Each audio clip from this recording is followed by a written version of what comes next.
Kerajaan Baka berdiri megah di antara hamparan hutan hijau dan sungai-sungai yang jernih. Benteng batu hitamnya menjulang tinggi, seolah ingin menyentuh langit yang biru. Pada pagi hari, cahaya matahari memantul di permukaan batu itu, membuat istana tampak seperti istana emas yang bercahaya. Di pusat kerajaan, aktivitas rakyat begitu ramai, para pedagang menata barang dagangan, para petani membawa hasil panen, dan para penari menampilkan tarian penyambutan bagi tamu yang datang. Prabu Baka, sang raja, adalah pemimpin yang dihormati karena kebijaksanaan dan kekuatan militernya. Ia selalu memimpin rapat dengan penuh ketegasan, namun tetap mengutamakan kesejahteraan rakyat. Meskipun kerajaan Baka berada dalam masa kejayaan, Prabu Baka tak pernah lengah terhadap kemungkinan ancaman dari luar. Ia percaya bahwa kejayaan tanpa kewaspadaan hanyalah undangan bagi kehancuran. Sikap itu membuat kerajaan tetap stabil dan dihormati oleh negeri-negeri sekitarnya. Di tengah kemegahan kerajaan itu, hidup seorang putri bernama Roro Jonggrang, yang kecantikannya tersohor hingga ke negeri jauh. Namun kecantikannya bukan satu-satunya yang membuat rakyat mencintainya. Ia dikenal ramah, bijaksana, dan pandai memahami perasaan orang lain. Meski usianya masih muda, Jonggrang tidak ragu turun ke desa-desa untuk melihat kondisi rakyat secara langsung. Banyak yang merasa kehadirannya memberikan ketenangan, seolah ia cahaya yang menuntun kerajaan ke masa depan. Namun, di balik segala keindahan itu, Roro Jonggrang menyimpan kegelisahan. Ia sering merasakan firasat buruk, seolah ada bayangan gelap yang perlahan mendekati kerajaan. Kadang ia terbangun di tengah malam oleh mimpi-mimpi aneh tentang peperangan dan kehancuran. Ketika ia berusaha menceritakannya kepada ayahnya, Prabu Baka hanya tersenyum lembut dan mengatakan bahwa mimpi hanyalah pantulan kecemasan yang tak beralasan. Meski berusaha menenangkan hati, Jonggrang tetap merasa ada sesuatu yang berbeda di udara. Burung-burung hutan yang biasanya berkicau riang kini sering terbang berhamburan tanpa sebab. Angin malam terasa lebih dingin, membawa bisikan yang tak dapat ia pahami. Setiap kali memandang benteng kerajaan dari balkon istana, ia merasakan seolah benteng itu bukan sedang melindungi, tetapi sedang bersiap menghadapi sesuatu yang besar. Sementara itu, para penjaga kerajaan juga mulai melaporkan beberapa hal yang tak biasa. Mereka melihat cahaya merah di kejauhan pada malam-malam tertentu, seolah ada api besar di balik bukit. Ada pula kabar tentang pasukan asing yang terlihat melakukan latihan perang tidak jauh dari perbatasan. Prabu Baka mendengar laporan itu dengan tenang, namun ia tetap memastikan seluruh pasukan siaga tanpa menimbulkan kepanikan di kalangan rakyat. Roro Jonggrang, yang diam-diam mendengar laporan itu, semakin yakin bahwa firasatnya bukan sekadar ilusi. Setelah mendengar kabar tersebut, ia menghabiskan lebih banyak waktu di kuil kecil kerajaan, berdoa memohon petunjuk dan perlindungan. Kadang ia melihat para pendeta memandangnya dengan tatapan prihatin, namun tidak ada yang berani mengungkapkan apa yang mereka rasakan. Di tengah kecemasan itu, kehidupan di kerajaan Baka tetap berjalan seperti biasa. Festival musim panen segera tiba, dan seluruh rakyat bersiap merayakan. Namun bagi Jonggrang, kebahagiaan itu terasa hampa. Ia berdiri di balkon istana, menatap matahari yang perlahan tenggelam di balik bukit. Dalam hatinya, ia tahu bahwa kedamaian ini tidak akan berlangsung lama. Angin takdir sudah mulai berhembus ke arah kerajaan Baka. Di kejauhan, di balik deretan bukit yang tampak kemerahan pada malam-malam tertentu, berdirilah kerajaan Pengging, negeri kuat yang telah lama memandang kejayaan kerajaan Baka dengan rasa iri bercampur kewaspadaan. Di istana Pengging, suasana rapat kerajaan terasa tegang. Para penasihat membicarakan gerak-gerik kerajaan Baka yang semakin makmur dan berpengaruh, membuat beberapa bangsawan merasa bahwa keseimbangan kekuasaan mulai bergeser. Di tengah ketegangan itu, nama yang paling mencuat adalah Bandung Bondowoso, putra mahkota yang dikenal sakti dan ambisius. Bandung Bondowoso, dengan tubuh tegap dan tatapan mata yang tajam, mendengarkan laporan-laporan itu tanpa berkedip. Ia sudah lama memandang kerajaan Baka sebagai ancaman sekaligus kesempatan.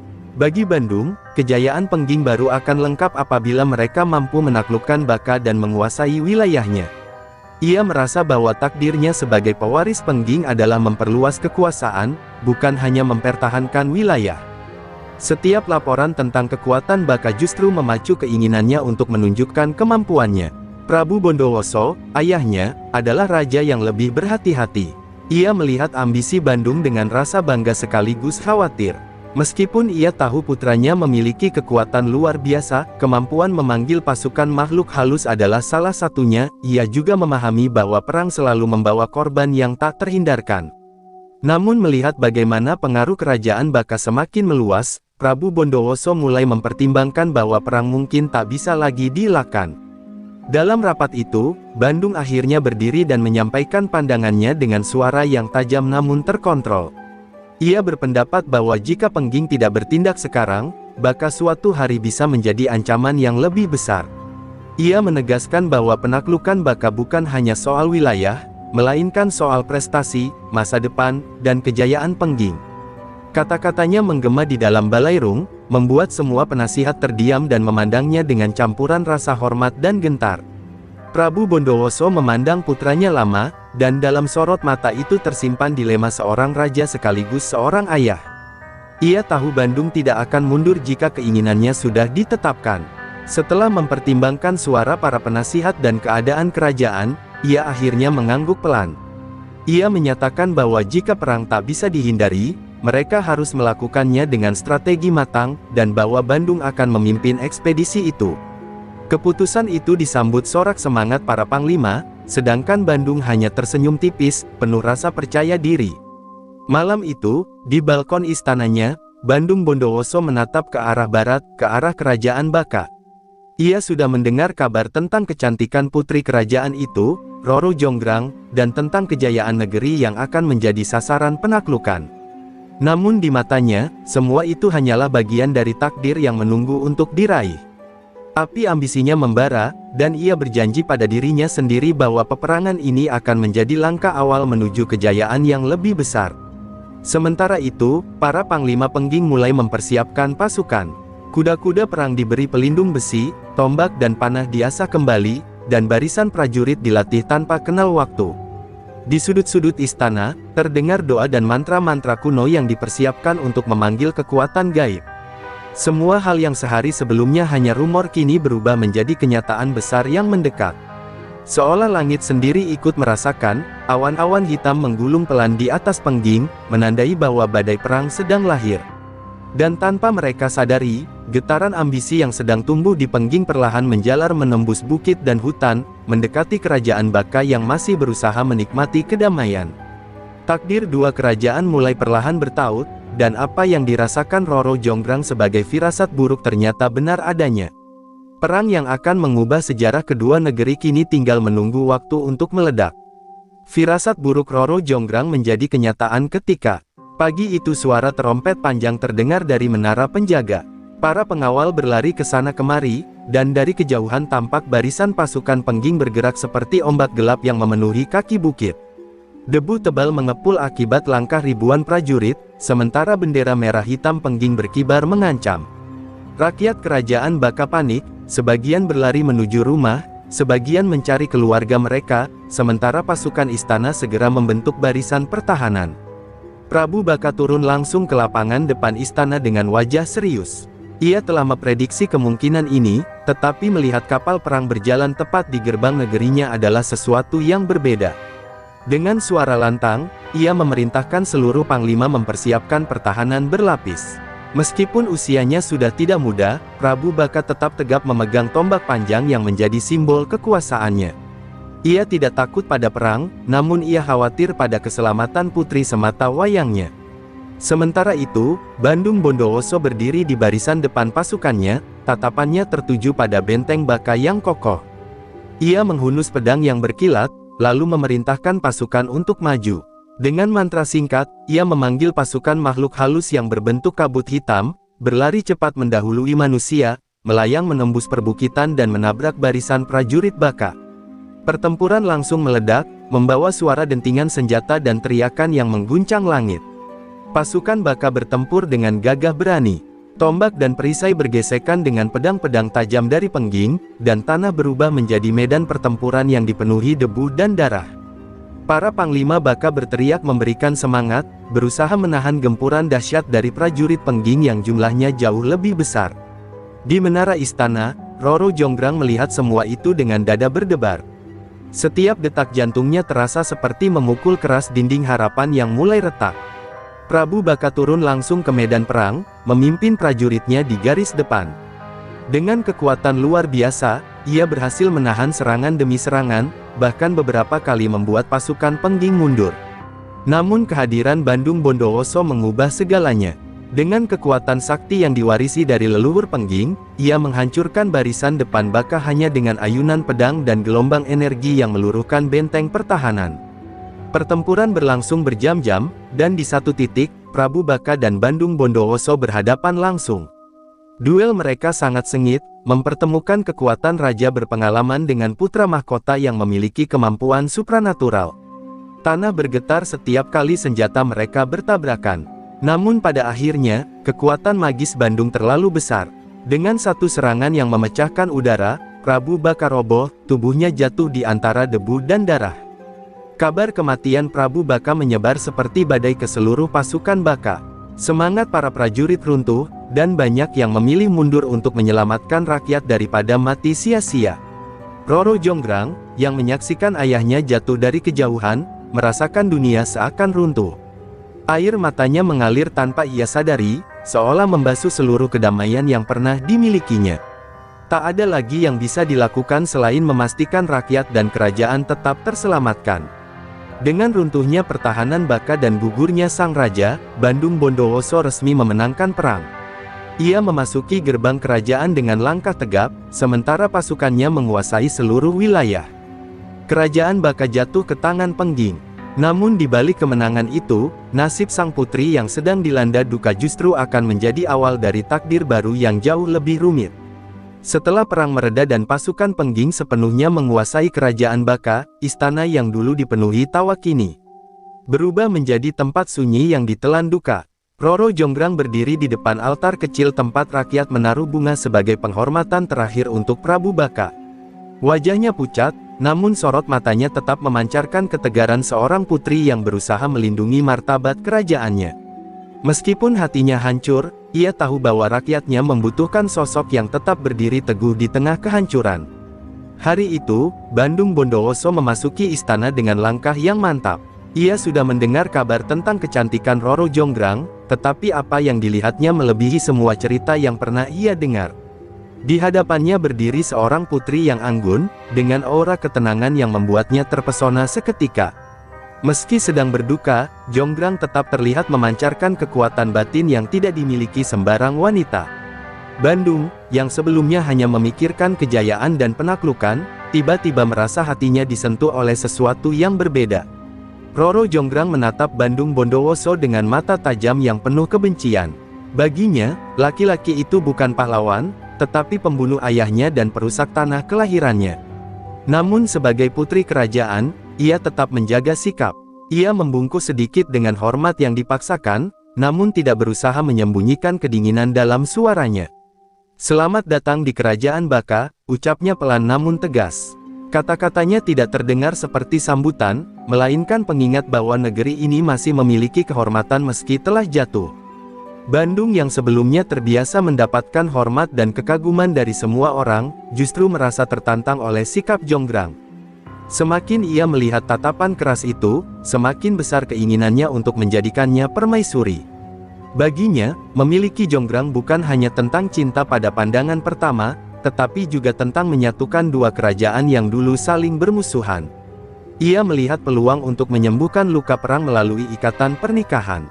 Dengan penuh keyakinan, Bandung Bondowoso mengutarakan niatnya. Ia meminta Roro Jonggrang menjadi pendampingnya, menjadi Ratu Pengging sekaligus simbol perdamaian baru. Permintaan itu mengejutkan seluruh penghuni istana, bahkan membuat beberapa dayang terperanjat. Namun Jonggrang hanya menatapnya lama, seolah mencoba memahami keberanian apa yang membuat sang penakluk bisa berbicara demikian kepada putri yang ayahnya baru saja ia bunuh. Di dalam hati Jonggrang, amarahnya membara. Bagaimana mungkin ia menikahi laki-laki yang menghancurkan keluarganya? Namun ia menyadari bahwa menolak secara terang-terangan dapat membawa bencana yang lebih besar untuk rakyat Baka. Ia tahu Bandung memiliki kekuatan luar biasa, dan membuatnya marah bisa berarti berakhirnya sisa-sisa kejayaan kerajaannya. Dalam keheningan yang menegangkan itu, Jonggrang menahan emosinya dan mencoba memikirkan jalan lain. Bandung Bondowoso tidak menyadari badai amarah yang berputar di hati Jonggrang. Ia hanya melihat seorang putri yang sedang berduka, dan ia merasa bahwa ia bisa mengobati luka itu. Dengan suara lembut yang jarang ia gunakan, Bandung berkata bahwa ia tidak ingin memperlakukan Baka sebagai musuh lagi, melainkan sebagai bagian dari masa depan yang lebih besar. Kata-kata itu terdengar manis, tetapi bagi Jonggrang, semuanya hanyalah racun yang dibalut emas. Akhirnya, Roro Jonggrang menjawab dengan sangat hati-hati. Ia tidak menerima, tetapi juga tidak langsung menolak. Ia berkata bahwa keputusan sebesar itu membutuhkan waktu untuk dipikirkan, terutama setelah kematian ayahnya. Jawaban itu membuat Bandung merasa sedikit berharap, sementara dalam hati Jonggrang, sebuah rencana mulai terbentuk, rencana untuk menghindari pernikahan itu, apapun taruhannya. Dan dari sinilah awal langkah menuju syarat mustahil yang kelak akan mengubah nasib. Mereka berdua, malam setelah pertemuan dengan Bandung Bondowoso, Roro Jonggrang duduk sendirian di ruang pribadinya, ditemani cahaya redup dari lampu minyak. Udara terasa berat, seolah menyimpan tekanan yang menanti untuk meledak kapan saja. Di kepalanya, permintaan Bandung terus berputar tanpa henti. Ia tahu bahwa menolak akan membawa malapetaka bagi rakyatnya, namun menerima sama saja dengan mengkhianati kehormatan ayahnya. Di tengah kebingungan itu, ia mulai memikirkan cara yang tidak merugikan rakyat, tetapi tetap menjauhkan dirinya dari penakluk kejam itu. Dayang Tisna Dewi, pelayan setianya sejak kecil, melihat kegundahan itu. Dengan suara pelan, ia menyarankan agar Jonggrang memberi syarat yang tidak mungkin dipenuhi oleh Bandung. Jika ia gagal, kata Tisna Dewi, kau punya alasan kuat untuk menolak tanpa menimbulkan murka langsung. Mengikuti saran itu, Jonggrang memikirkan sesuatu yang mustahil, sesuatu yang bahkan pasukan raksasa pun takkan mampu melakukannya dalam waktu singkat. Perlahan, sebuah ide tumbuh, ide yang akan menjadi alasan penunda takdir. Keesokan harinya, Bandung Bondowoso datang kembali ke istana, membawa bunga-bunga indah dan senyum yang berbeda dari biasanya. Ia tampak penuh harapan, seolah yakin hari itu Jonggrang akan memberikan jawaban manis. Namun Jonggrang tetap menjaga wajahnya datar, tidak memperlihatkan emosi sedikit pun. Ia menyambut Bandung dengan sopan, tapi jelas ada jarak yang tidak bisa ditembus oleh kata-kata manis sang ksatria sakti. Dengan suara lembut namun penuh kehati-hatian, Roro Jonggrang menyampaikan syaratnya. Ia mengatakan bahwa ia bersedia menjadi permaisuri Bandung, jika Bandung mampu membangun 1000 candi dalam satu malam. Ruangan itu langsung hening. Bahkan para dayang menahan napas mendengar syarat tersebut. Dalam hati, Jonggrang merasa yakin bahwa tugas itu mustahil dipenuhi, dan karena itu syarat tersebut menjadi jalan aman untuk menolak tanpa harus berkata tidak. Namun apa yang mengejutkan Jonggrang adalah bagaimana Bandung Bondowoso tertawa pelan, bukan karena menganggap syarat itu lucu, tetapi karena baginya syarat itu justru memancing rasa percaya diri. Ia menatap Roro Jonggrang dengan mata yang penuh semangat. Jika itu syaratmu, katanya, maka aku akan memenuhinya. Tidak ada keraguan sedikit pun dalam suaranya. Kata-kata itu membuat Jonggrang terperanjat, karena ia tak pernah membayangkan Bandung akan menerima syarat yang begitu berat. Setelah meninggalkan istana, Bandung langsung mulai mempersiapkan langkah besar. Ia menuju sebuah tempat yang sunyi di luar gerbang kerajaan dan memanggil kekuatan gaib yang selama ini menjadi sumber kehebatannya. Dalam sekejap, udara berubah dingin, dan kabut hitam mulai menggulung di tanah. Dari dalam kabut itu, para makhluk halus, jin, roh tanah, dan prajurit bayangan, muncul satu persatu, membungkuk hormat kepada Bandung. Dengan suara keras yang bergema ke segala penjuru, ia memerintahkan mereka membangun 1000 candi sebelum fajar menyingsing. Sementara itu, Roro Jonggrang belum mengetahui apa yang sedang terjadi. Ia hanya merasa sedikit lega telah menemukan alasan yang tampaknya tak mungkin dipenuhi. Namun kegelisahan tetap menggerogoti hatinya. Ia duduk di balkon menatap bulan yang menggantung tinggi, bertanya-tanya apakah keputusan yang ia buat akan membawa keselamatan atau justru membuka pintu tragedi baru. Dalam hatinya, ia memohon agar malam itu cepat berlalu.